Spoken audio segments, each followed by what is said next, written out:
ओम शांति। ओम शांति। 16 नवंबर 2022 प्रातः मुरली। ओम शांति। बाप दादा मधुबन। बाबा ने सुनाया आज मीठे बच्चे, कोई भी देहधारी को याद करने से मुक्ति, जीवन मुक्ति नहीं मिल सकती। बाप ही तुम्हें डायरेक्ट ये वर्षा देते हैं। कोई भी देहधारी को याद करने से मुक्ति, जीवन मुक्ति नहीं मिल सकती।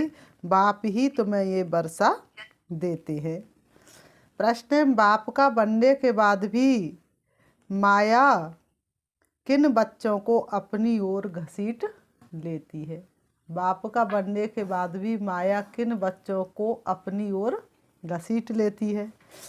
उत्तर, जिनका बुद्धि योग पुराने संबंधियों में भटकता है, पूरा ज्ञान नहीं है या कोई पुरानी आदत है, ऐसे बच्चों को माया अपनी ओर घसीट लेती है। बाहर का संग भी बहुत खराब है जो खत्म कर देता है। संग का असर बहुत जल्दी लगता है। बाबा कहते हैं संग का असर बहुत जल्दी लगता है। इसलिए बाबा कहते बच्चे एक बाप के साथ बुद्धि योग रखो, बाप को ही फॉलो करो, कोई भी देहधारी में प्यार नहीं रखो। गीत है, तुम्हें पाके हमने जहाँ पा लिया, जमी तो जमी क्या आसमां पा लिया। ओम शांति। मीठे मीठे बच्चे जानते हैं कि अभी बेहद के बाप से हमें वर्षा मिल रहा है। ये बहुत समझने की बातें हैं। कहावत है, परम पिता परमात्मा सभी धर्म स्थापकों को भेज देते हैं अपना अपना धर्म स्थापन करने के लिए, जो वह आकर धर्म स्थापन करते हैं। ऐसे नहीं कि वह कोई को वर्षा देते हैं। नहीं, वर्षे की बात ही नहीं निकलती। बाबा कहते वर्षे की बात ही नहीं निकलती। वर्षा देने वाला एक बाप है। क्राइस्ट की आत्मा कोई सभी का बाप थोड़े ही है जो वर्षा देगी। वह तो क्रिश्चियन का भी बाप नहीं जो वर्षा देवे। भला वह कौन सा वर्षा देंगे? प्रश्न उठता है। और वर्षा किसको देंगे? भला वह कौन सा वर्षा देंगे और वर्षा किसको देंगे? वह तो धर्म स्थापन करने आते हैं। उनके पीछे दूसरे क्रिश्चियन धर्म की आत्माएं आती जाती हैं। वर्षे की बात ही नहीं। बाबा ने कहा वहाँ तो वर्षे की बात ही नहीं। क्राइस्ट आया, क्राइस्ट के पीछे उसी धर्म की और आत्माएं आई, तो उसने क्या किया? बस क्रिश्चियन बनाया। तो वर्षे की तो कोई बात ही नहीं। बाप से वर्षा लेना होता है। समझो इब्राहिम, बुद्ध, क्राइस्ट आदि आए, उन्होंने क्या किया? किसको वर्षा दिया? नहीं, वर्षा देना बाप का ही काम है। बाबा कहते वर्षा देना सिर्फ बाप का ही काम है। वह तो खुद आते हैं। आत्मा आती जाती वृद्धि को पाती रहती है। परम धाम खाली होता जाता है और इस सृष्टि पर भीड़ बढ़ती चली जाती है। वर्षा हमेशा क्रिएटर से मिलता है। क्रिएटर एक है, लौकिक बाप दूसरा है पारलौकिक बाप। ये धारण करने की बातें हैं। धारण भी उन्हों को होंगी जो औरों को दान करते होंगे। अभी बेहद का बाप सब बच्चों को वर्षा देने आए हैं। ऐसा कोई भी बच्चा नहीं होगा जिसको बाप का संदेश नहीं मिले। फिर कोई मुक्ति का वर्षा लेंगे तो फिर कोई जीवन मुक्ति का वर्षा लेंगे। बेहद का बाप ही बच्चों को बेहद का वर्षा देते हैं। क्रिश्चियन, इस्लामी, बौद्धी आदि सबका बापो एक है ना। इसलिए जो भी धर्म स्थापक आए, किसी ने ये नहीं कहा कि मैं भगवान हूँ। सबने इशारा कहाँ किया? ऊपर की तरफ। सबका मालिक एक है। सब गॉड फादर कहते हैं। क्राइस्ट ने भी कहा है God father, God is one, God is light. Father को कभी भूलते नहीं है। गॉड फादर एक ही निराकार को कहा जाता है। जिसने शरीर धारण किया वह भगवान कैसे हो सकता है? जिसने माता पिता की पालना की वह भगवान कैसे हो सकता है? तो परमात्मा तो एक ही निराकार बाप है, जो कलयुग के अंत में ब्रह्मा बाबा के तन में प्रवेश करके सत्य गीता ज्ञान सुनाते हैं। सब निराकार आत्माओं का बाप एक ही है। धर्म स्थापकों का भी वह निराकार एक बाप है, उनसे ही वर्षा मिलता है। सब गॉड फादर कहकर पुकारते हैं। एक भारतीय जिसमें कहते हैं ईश्वर सर्वव्यापी है। भारत से ही और सभी सर्वव्यापी कहना सीखे हैं। अगर ईश्वर सर्वव्यापी है फिर ईश्वर को याद क्यों करते हो? जब ईश्वर सर्वव्यापी है तो ईश्वर को याद क्यों करते हो? साधु लोग साधना व प्रार्थना किसकी करते हैं? बाप तो पूछेंगे ना। क्रिएटर सबका एक है, वही पतित पावन है। सतयुग में सभी पावन ही होते हैं, फिर पतित कैसे बनते हैं? लिखा हुआ है देवताएं ही वाम मार्ग में जाते हैं। अब फिर पावन दुनिया बन रही है। द्वापर आदि से पतित दुनिया शुरू होती है। बाबा ने कहा ईश्वरी राज्य और आसुरी राज्य आधा आधा है। भारत की ही तो बात है। भारत ही सोने की चिड़िया और भारत ही लोहे की चिड़िया। रावण को भारत में ही जलाते हैं, तो बाबा ने समझाया है।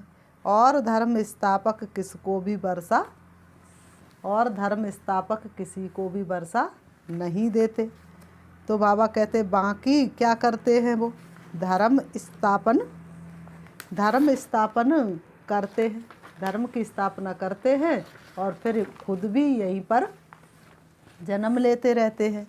इसलिए उनको याद करते हैं। बाकी क्राइस्ट को, ब्रह्मा को, विष्णु को, शंकर को याद करने अथवा उनकी प्रार्थना करने से कुछ भी नहीं दे सकते।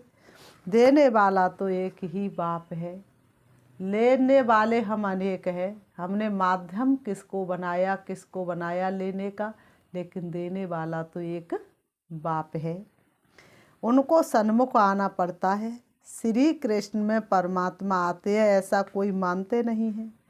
बाप कहते मैं तुम आत्माओं को वर्षा देने एक ही टाइम पर आता हूँ। वर्षा बाप बच्चों को देते हैं। बाबा दो को ही कहा जाता है, एक शरीर का बाबा और दूसरा आत्माओं का बाबा। बाबा दो ही होते हैं, एक शरीर का बाबा, एक आत्माओं का बाबा। और कोई बाबा हो नहीं सकते, और कोई बाबा हो नहीं सकता। तुमको इस बाबा अर्थात प्रजापिता ब्रह्मा से वर्षा मिल नहीं सकता। वर्षा एक शिव बाबा से मिलता है। ब्रह्मा भी वर्षा उनसे लेते हैं। वह सर्व के सदगति दाता है। इसलिए कहते सबका मालिक एक, फिर क्यों बटा हुआ संसार है। और सच पूछो तो सारी दुनिया अपना ही परिवार है। सर्व के मुक्ति जीवन मुक्ति दाता। इसलिए पहले पहले कोई को भी बाप का परिचय देना पड़े। भले कोई बुजुर्ग को भी बाबा व पिताजी कह देते, परंतु बाप है नहीं। बाप एक लौकिक दूसरा पारलौकिक ही होता है। ये ब्रह्मा भी जिस्मानी बाप है। तुम बच्चों को एडॉप्ट करते हैं। भले तुम ब्रह्मा को बाबा कहते, परंतु वर्षा तो उनसे मिलता है ना। कौन सा वर्षा? भले ब्रह्मा को बाबा कहते हैं, लेकिन ब्रह्मा से वर्षा नहीं, वर्षा फिर भी बाप से ही मिलता है। कौन से बाबा? बाबा ने कहा कौन सा वर्षा? सदगति का। दुर्गति व जीवन बंधन से तो सब छूटते हैं। बंधन रावण के तोड़े, तो भगवान रावण के बंधनों से छुड़वाने के लिए आए हैं। इस समय भारत खास सारी दुनिया आम रावण के बंधन में है। दिखाते हैं कि रावण ने सीता को अशोक वाटिका में बिठा रखा था। वास्तव में अशोक वाटिका नहीं थी, शोक वाटिका थी। इस समय हर आत्मा सीता है, जो 5 विकारों ने शोक वाटिका में बिठा रखा है। तो बाबा ने कहा आत्मा जो पहले पहले आती हैं तो पहले जीवन मुक्ति फिर जीवन बंधन बनती है। पहले सुख फिर दुख भोगना है, ये बुद्धि में बिठाना चाहिए। कोई भी देहधारी को याद करने से मुक्ति जीवन मुक्ति मिल नहीं सकती। चाहे वह कितना भी अपने को श्री श्री 1 से 8 लगाए, लेकिन किसी भी देहधारी को याद करने से मुक्ति मिल सकती न जीवन मुक्ति मिल सकती, क्योंकि किसी भी मनुष्य को मुक्ति का रास्ता पता ही नहीं है। मैसेंजर लोग भी किसको वर्षा देते नहीं, मुक्ति जीवन मुक्ति का वर्षा बाप ही आकर देते हैं, परंतु किनको डायरेक्ट किनको इनडायरेक्ट। तुम बच्चे के सन्मुख ही बाप होता है। दिन प्रतिदिन तुम देखेंगे बाबा मधुबन से बाहर कहाँ जाएंगे नहीं। बाबा ने कहा इस पुरानी दुनिया में रखा ही क्या है, इस पुरानी दुनिया में रखा ही क्या, जग में लट्टू की तरह तू खूब रे घूमा, खोखली दुनिया के दर दर खूब रे झूमा। अब न करना झूठी नगरी में कभी फेरा, चल मुसाफिर चल यहाँ कोई नहीं तेरा। तो इस पुरानी दुनिया में रखा ही क्या है। शिव बाबा कहते हमको स्वर्ग में जाने अथवा स्वर्ग को देखने की भी खुशी नहीं है, तो बाकी इस दुनिया में कहाँ जाएंगे। मेरा पार्टी ऐसा है, पतित दुनिया में आता हूँ। कितनी नदियाँ कितनी फूल खुशबू, पर बाबा को कोई लुभा नहीं सकता। 7 वंडर्स ऑफ वर्ल्ड कहते, परंतु उनमें कोई स्वर्ग बताते नहीं। स्वर्ग तो पीछे आता है। मुझे पतित दुनिया पतित शरीर में पराए राज्य में आना पड़ता है। गाते भी है, क्या गाते हैं बताओ। दूर देश का रहने वाला और आया देश पराए में। कितनी दूर देश का रहने वाला है, सूरज चांद सितारों से भी पार, परम धाम जहाँ रॉकेट भी पहुँच ना सके, कोई कल्पना भी ऐसी दुनिया की कर ना सके, इतने दूर देश से इस कलयुगी दुनिया में आता है। इसका अर्थ तुम बच्चे ही समझ सकते हो। अभी हम पुरुषार्थ करते फिर अपने देश में आएंगे, अभी हम पुरुषार्थ करते फिर अपने देश में आएंगे। अपना देश कौन सा है, स्वर्ग। अच्छा, द्वापर के बाद जो आत्माएं आएंगी वह तो पराए राज्य अथवा अर्थात रावण राज्य में आएंगी, पावन राज्य में तो नहीं आएंगी। उन्हों का थोड़ा सुख थोड़ा दुख का पाठ है। बाबा ने कहा द्वापर युग में आने वाली आत्माओं का थोड़ा सुख का थोड़ा दुख का पाठ है। तुम सतयुग से लेकर फुल सुख देखते हो, हर एक को अपना अपना पार्ट मिला हुआ है। बाप तुम बच्चों को बैठ कितना अच्छा ड्रामा का राज समझाते हैं कि मैं कैसे देवी देवता धर्म स्थापन करता हूँ। इसमें सुख ही सुख है और उसके लिए तुमको लायक बनाता हूँ। हे आत्मा हो सुन लो शिव का ये शुभ संदेश। अब देश बदल के भेष बदल के चलना अपने देश। तुम समझते हम स्वर्ग के मालिक थे, फिर माया ने पूरा नालायक बनाया है। बाप कहते हैं अभी तुम कितने बेसमझ बन पड़े हो। नारद की कहानी है ना, तुम समझ सकते हो। भगत झांझ बजाने वाला लक्ष्मी को कैसे परेगा, गीत गाने वाला कीर्तन गाने वाला पुकारने वाला कैसे लक्ष्मी को बर सकेगा, जबकि लक्ष्मी तो 16 कला संपूर्ण है। जब तक राजयोग सीख पवित्र ना बने, बल शरीर तो सबके भ्रष्टाचारी है, क्योंकि भ्रष्टाचार से पैदा होते हैं। तुम तो मुख वंशावली हो, ये बड़ी समझने की बातें हैं। ये रचता और रचना की नॉलेज बाप खुद ही आकर देते हैं। सब फॉन्ट्स कोई समझ भी नहीं सकेंगे। यहाँ से बाहर गए कोई का संग मिला और ख़त्म। कहा भी जाता है, क्या कहा जाता है, संग तारे और कुसंग डुबो देता है। तो बाबा ने कहा भले यहाँ भी बैठे हैं, परंतु पूरा बुद्धि योग नहीं है, ज्ञान नहीं है, तो संग दोष में गिर पड़ते हैं। कोई भी किसी में आदत है तो उनका संग करने से वह असर झट पड़ जाता है। लेकिन कोई का तो इतना ज्ञान योग पक्का होता है, इतना पक्का होता है कि उनके ऊपर किसी का असर नहीं, उनका ही असर और दूसरों के ऊपर पड़ जाता है। तो हमारी अवस्था कैसी होनी चाहिए, इतनी परिपक्व होनी चाहिए बाबा ने कहा यहाँ है बाबा का संग। फिर जो बाप को फॉलो कर औरों का भी उद्धार करते वही ऊंच पद पाते हैं। कई नए नए बच्चे कहते बाबा हम नौकरी आदि छोड़ इस सर्विस में लग जाए। बाबा कहते आगे चल, माया नाक से ऐसे पकड़ेगी जो बात मत पूछो। अनुभव कहता है ऐसे बहुतों ने छोड़ा फिर चले गए। ईश्वरी जन्म तो लिया फिर माया ने घसीट लिया। ईश्वरी जन्म तो लिया फिर माया ने घसीट लिया। बड़े अच्छे अच्छे बच्चों को माया एक घूंसा लगाए बेहोश कर देती है, जिनका बुद्धियोग बाहर भटकता रहता है पुराने संबंधियों आदि में। इसलिए बाबा कहते हैं देहधारियों से बुद्धियोग जास्ती मत रखो। इस बाबा से भी भले तुम्हारा कितना भी प्यार है तो भी इनसे बुद्धियोग मत लगाओ। बाप को याद नहीं करेंगे तो विक्रम विनाश नहीं होंगे। कोई भी शरीरधारी में प्यार मत रखो। ये दुनिया तो माया भी है, माया से भला कैसी यारी। सत्संगों में सब शरीरधारी ही सुनाते हैं और शरीरधारी को की ही बात सुनाते हैं, कभी किसकी कभी किसकी। कोई महात्मा का नाम लेते ऐसे थोड़े ही कहते हैं कि परम पिता परमात्मा शिव हमको पढ़ाते हैं। कोई किसी महात्मा का नाम लेंगे, कोई किसी महात्मा का नाम लेंगे। बाप बैठ बच्चों को समझाते हैं इस रचना का चेतन बीज मैं हूँ। ये जो सारी सृष्टि है ये रचना है, इसका चेतन बीज मैं हूँ। मुझे सारे झाड़ की नॉलेज है, वह तो जड़ बीज है। चेतन होता तो सुनाता, मुझ बीज में जरूर झाड़ के आदि मदंत की नॉलेज होगी। ये है बेहद की बात। बाबा ने कहा वह है हद की बात और ये है बेहद की बात।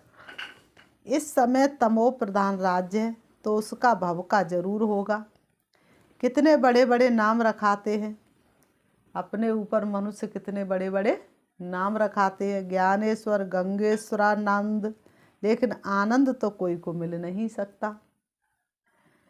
सन्यासी खुद कहते सुख कागविष्टा समान है, लेकिन स्वर्ग का नाम भूलते नहीं है। कहते भले स्वर्ग कागविष्टा समान है लेकिन स्वर्ग का नाम भूलते नहीं है। कहते फलाना स्वर्ग पधारा, फिर पितरों को बुलाते हैं। आत्मा कोई में प्रवेश कर बोलती है, परंतु आत्मा कैसे आती है कोई नहीं जानते। आत्मा कैसे आती है कोई नहीं जानते। शरीर दूसरे का है, खाएगी भी उनकी आत्मा, उनके पेट में पड़ेगा। शरीर तो उनका छूट गया, अपने ही हाथों से जलाया है, तो खाएगी भी दूसरी आत्मा और पेट भी उसी के में जाएगा। हाँ, बाकी वासना वह लेती है। शिव बाबा तो है ही अवोक्ता, कुछ खाते नहीं है। मम्मा की आत्मा आती है तो खाती है, पितृ भी आते तो खाते हैं। ये बातें समझने की हैं। बाबा कहते ये सारी बातें समझने की हैं। तो सिवाय एक के किसको बाबा नहीं कहा जाता। इनसे क्या वर्षा मिल सकता है? कुछ नहीं मिल सकेगा। कृष्ण ने वर्षा दिया क्या? कृष्ण ने कोई सतयुग का वर्षा दिया क्या? मुक्ति का वर्षा दिया क्या? उन्होंने तो लड़ाई कर राजाई स्थापन की है। क्रिश्चियन लोगों ने लड़ाई की। जब धन की वृद्धि हो, धन इकट्ठा हो, तब राजाई चल सके। ऐसे थोड़ा ही है कि क्रिश्चियन ने राजाई दी। राजाई अपने पुरुषार्थ से ड्रामा प्लान अनुसार मिलती है। ऐसे कहेंगे बाकी मनुष्य किसको कुछ दे नहीं सकेंगे। अगर देते हैं तो अल्पकाल का सुख, अभी तो तमो प्रधान है। माया का बहुत जोर है। अब माया से युद्ध करना है। माया जीते जगत जीत। मनुष्य शांति में रहने के लिए कितना माथा मारते हैं।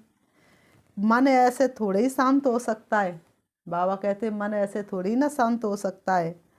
ये तो कुछ सीखते जो हिप्नोटाइज आदि कर अनकॉन्शियस कर देते हैं। मेहनत लगती है। किसकी तो ब्रेन ही खराब हो जाती है। सीखते सीखते किसी की तो ब्रेन ही खराब हो जाती है। बाप कहते अगर कोई कर्म बंधन में अथवा मित्र संबंधी आदि में बुद्धि जाती रहेगी तो विक्रम विनाश नहीं होंगे। देहधारी से बुद्धि को हटाना है, सबको भूल जाओ। आप मरे, मर गई दुनिया। दुनिया को याद करते हो तो तुमको दंड पड़ता है। तुम कहते हो कि बाबा हम मर चुके हैं, हम आपके हैं, तो फिर मित्र संबंधी आदि तरफ बुद्धि क्यों जाती है? गोया तुम, बाबा कह रहे गोया तुम मरे नहीं हो। मित्र संबंधियों की तरफ बुद्धि जाती है तो गोया तुम अभी मरे नहीं हो, जिंदा हो। तो बाबा ने कहा बाप के बने नहीं हो। बहुत है जिनको रात दिन कर्म बंधन का ही चिंतन रहता है, याद में बैठते भी वही संकल्प आते रहते हैं। यहाँ बाबा की गोद में रहते तो मर चुके ना, तो बुद्धि कहाँ जाना नहीं चाहिए। सन्यासी तो घर बार छोड़ते हैं, गोया मर गए।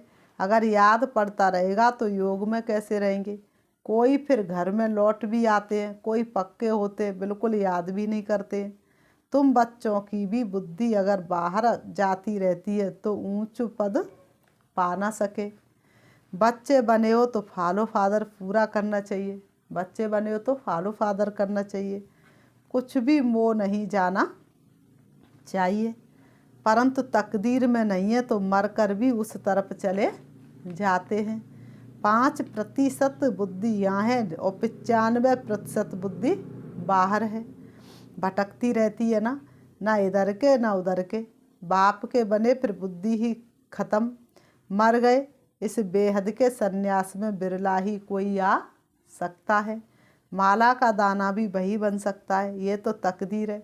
यहाँ जो आकर रहते उन्हों को मेहनत नहीं लगनी चाहिए, परंतु देखा जाता है कि यहाँ वालों को जास्ती मेहनत लगती है। बाहर में रहने वाले बड़े तीखे चले जाते, किसी में मोह नहीं जाता। समझते कहाँ ये बंधन छूटे तो सर्विस में लग जाएं, वह भी देखना पड़ता है। ज्ञान में पक्के हैं, अगर कच्चे होंगे और पति मर गया तो जैसे जख्म पर नमक पड़ जाता है। जब तक अच्छी रीति नहीं मरे हैं तो जैसे जख्म पर नमक पड़ता रहता है। यहाँ तो बाबा कहा बस बाबा के बन गए, पुराना संबंध छूटा। वह जाने उसके कर्म जाने, हम क्या जाने। इतनी उछल होनी चाहिए, ऐसे बहुत थोड़े हैं। बाप मिला बस, और किसकी परवाह नहीं। इतनी हिम्मत चाहिए, सच्ची दिल हो, श्रीमत पर चलता रहे तो कोई भी रोक नहीं सकते। पवित्र बनने में कोई विघ्न डाल नहीं सकते। बाबा कहते पवित्र बनने में कोई विघ्न डाल नहीं सकते। फिर बाबा ने कहा अच्छा, मीठे मीठे सिकीलते बच्चों प्रति माता पिता बाप दादा का याद प्यार और गुड मॉर्निंग। रूहानी बाप की रूहानी बच्चों को नमस्ते। हम रूहानी बच्चों की रूहानी बाप दादा को याद प्यार और नमस्ते नमस्ते नमस्ते। दाढ़ा के लिए मुख्य सार नंबर 1, कर्म बंधनों के चिंतन में नहीं रहना है, बुद्धि को देहधारियों से हटाना है, बेहद का संन्यास करना है। नंबर 2, बंधनों से छूटने के लिए पूरा पूरा नष्टो मोहा बनना है, सच्ची दिल रखनी है, ज्ञान में मजबूत पक्का और हिम्मतवान बनना है। वरदान, बाप के साथ का अनुभव कर मेहनत को मोहब्बत में बदलने वाले परमात्मा स्नेही भव।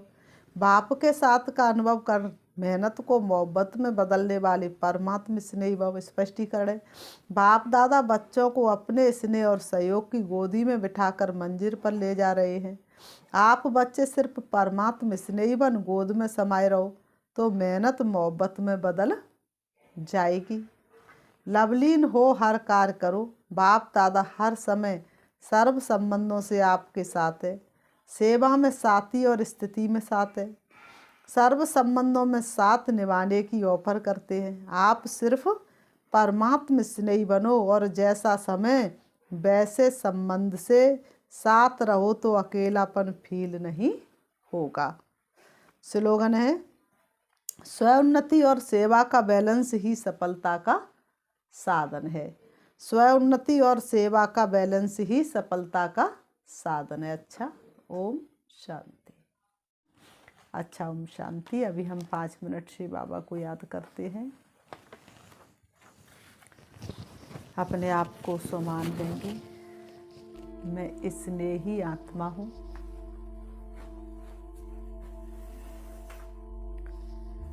मेरा सर्व संबंध बाप से है। मेरा बुद्धि का योग बाप से है। संसार में रहते हुए भी मैं संसार से दूर हूँ, क्योंकि मेरा संसार ही बाप है।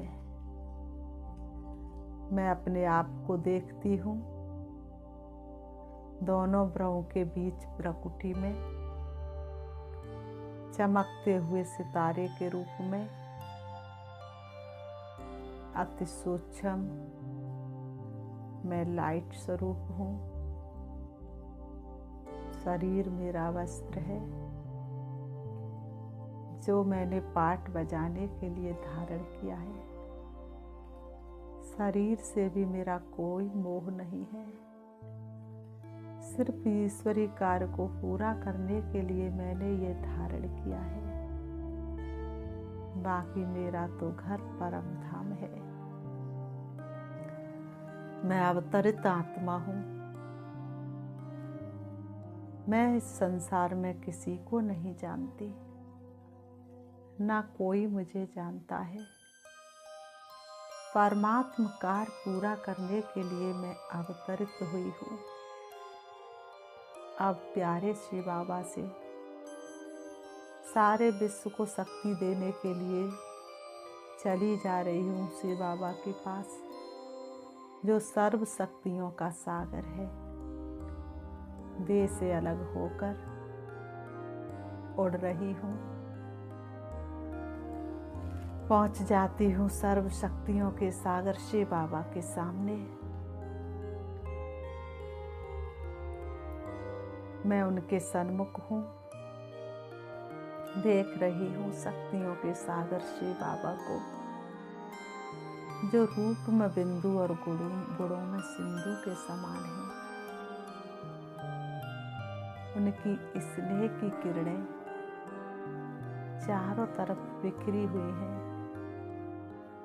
मैं लव में लीन हो जाती हूँ। मैं संपूर्ण लीन अवस्था में हूँ। मुझे कोई भी याद नहीं आ रहा। मुझे संपूर्ण अपने संसार का अनुभव बाबा में हो रहा है। सर्व संबंधों की भासना बाबा से आ रही है। मेरा एक एक संबंध बाप से है। मैं सभी बंधनों से मुक्त आत्मा हूँ। कलियुगी बंधनों से मुक्त, कोई भी बंधन नहीं। मैं संपूर्ण स्वतंत्र हूँ। शक्तियों से भरपूर हो रही हूँ। मेरे एक एक विक्रम विनाश हो रहे हैं।